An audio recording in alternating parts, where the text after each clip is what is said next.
Nag-mid lane Joe ako dito kasi toxic ang mga kakampi ko. Pero teka lang, parang si Black Raven yung nakalaban ko.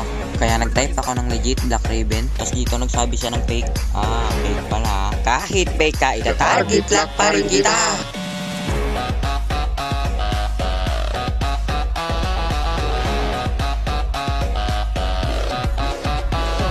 Dito habang nagtatype siya, pinakitaan ko agad ng dalawang recall.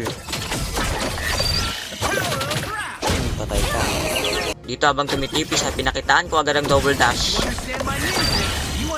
Tapos dito napasabi na lang siya ng kagulat. Tapos dito gusto ko lang naman sana sa TikTokan, pero ako pa na TikTokan. Grabe, nakickbackan ako dun Dito kung makikita mo sa galawan, talagang masasabi mong malakas ka magbadang.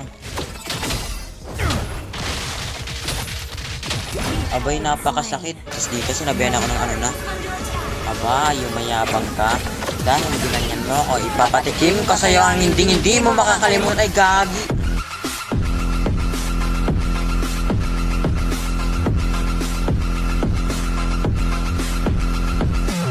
Raven, sana hindi mo to makalimutan tong laban na to. Dahil papakita ko na ang crystal ng tunay na king.